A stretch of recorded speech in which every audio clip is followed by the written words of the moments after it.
Hello students, welcome to TSN school class 11 chapter number 10 straight lines में हमने last time क्या discuss किया था, एंगल बिटवीन टू लाइंस ना। अब इनके एग्जांपल्स देखते हैं।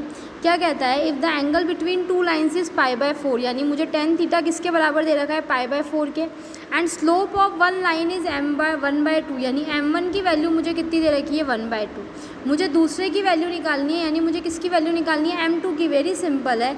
और tan थीटा मुझे कितना दे रखा है, π/4। तो ये मैंने tan थीटा की वैल्यू लिख दी। tan theta is equals to m2 minus m1/1 plus m1 m2। ये सारी वैल्यूज़ मैं इसके अंदर पुट कर देती हूँ। Let m1 is equals to 1/2, m2 equals to m and theta is equals to π/4।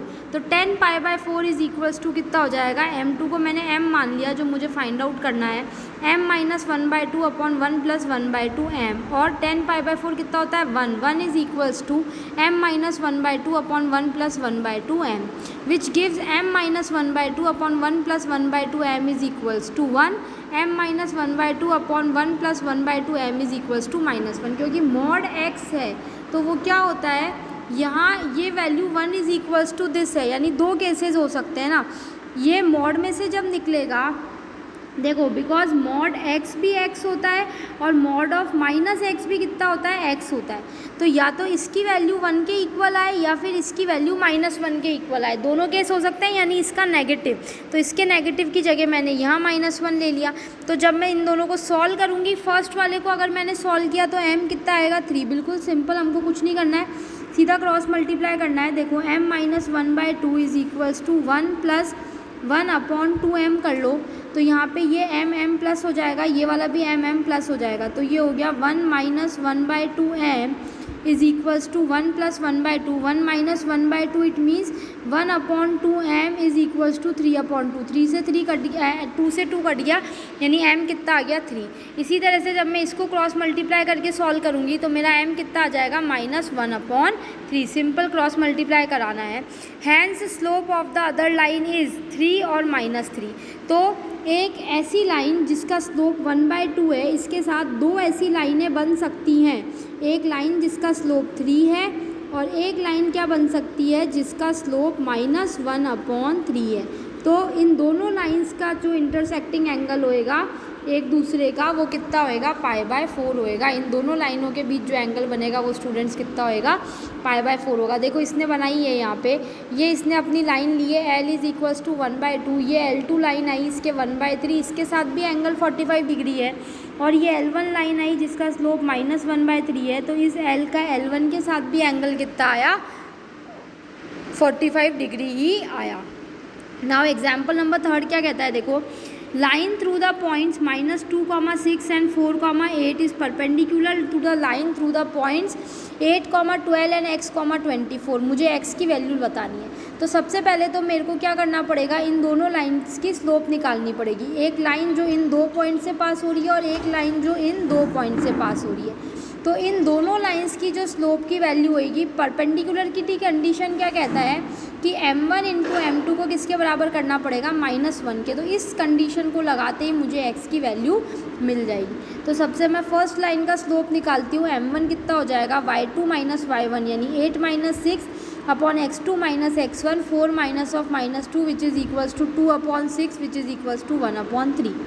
Slope of the line through the points 8, 12 and x, 24 is. इसी तरह से सेकेंड लाइन का स्लोप निकालती हूँ, वो कितना हो जाएगा, 24 minus 12/x minus 8 which is equals to 12/x minus 8। अब इन दोनों स्लोप्स में मैं परपेंडिकुलरिटी की कंडीशन लगा दूंगी, यानी m1 m2 किसके बराबर होना चाहिए, -1 के। सो m1 इंटू m2 मैंने कर दिया 1/3 into 12/x minus 8 is equals to -1, यानी 12/3x minus 24 is equals to -1।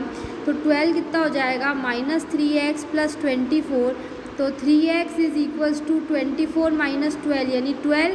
तो यहाँ से x की वैल्यू मेरी कितनी आ गई, 4। तो ये मेरे पास x कितना आ गया स्टूडेंट्स, 4 आ गया। क्लियर है।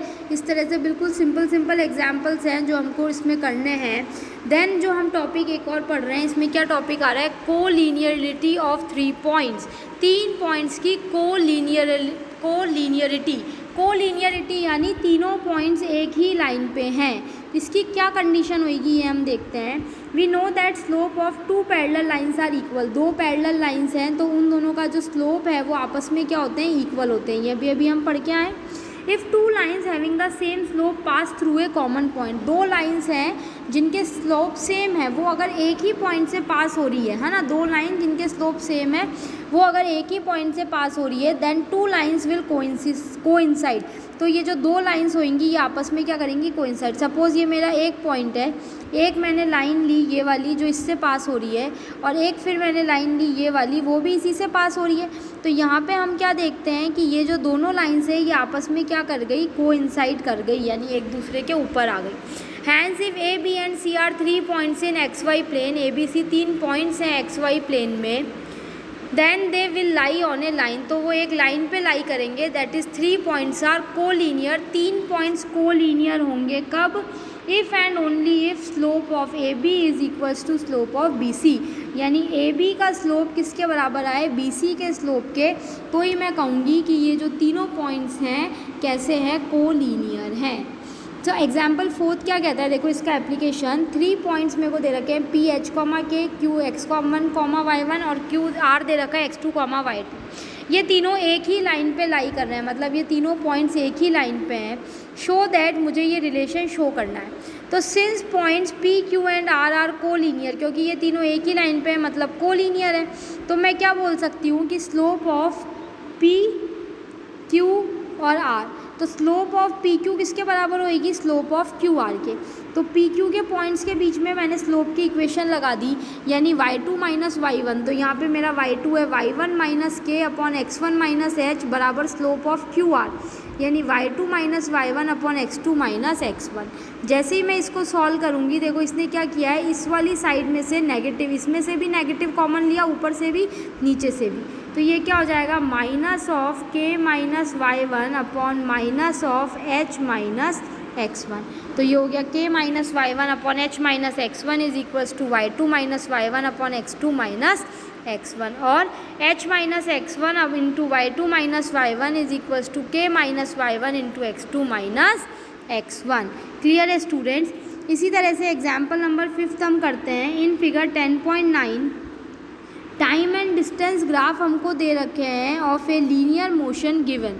2 positions of time and distance are recorded as, जब t 0 है तो d2 है, तो एक पॉइंट ये आ गया, जब t 0 है ये टाइम है, ये डिस्टेंस है, यानी पहला पॉइंट x t का है और y जो है वो किसका है, d का है।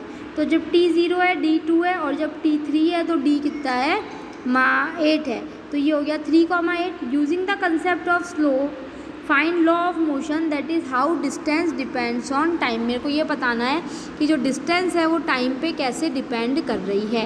Let T comma D be any point, मैंने टी कॉमा डी यहाँ पे कोई भी पॉइंट मान लिया जहाँ पे डी किसको डिनोट कर रहा है, डिस्टेंस को एट टाइम टी।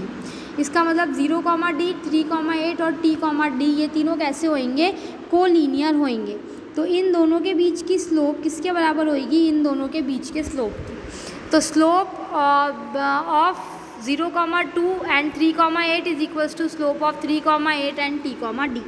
तो जैसे ही मैंने इस पर रिलेशन लगाया, 8 minus 2 upon 3 minus 0 is equals to d minus 8 upon t minus 3 which is equals to, इसको क्रॉस मल्टीप्लाई करते हैं तो ये कितना हो जाएगा, 6 upon 3 is equals to d minus 8 upon t minus 3।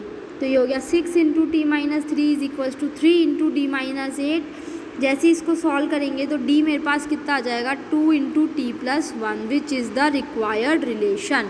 तो ये हमारा कोई पॉइंट, 3 पॉइंट्स अगर कोलीनियर है तो उसका रिलेशन हो गया। तो अभी तक हमने क्या देखा, देखो स्टूडेंट्स, इस चैप्टर में सबसे पहले हमने देखा स्लोप ऑफ लाइन। तो ये मैंने यहाँ पे स्लोप ऑफ लाइन का आपको फॉर्मूला बताया कि ये इसका फॉर्मूला होता है स्लोप ऑफ लाइन का।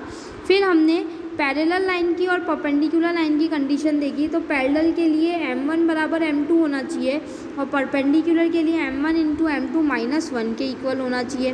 फिर उसके बाद हमने देखा एंगल बिटवीन 2 लाइंस जिसको कि हम tan थीटा कहते हैं, तो वो कितना होता है, m2 minus m1 upon 1 plus m1 m2।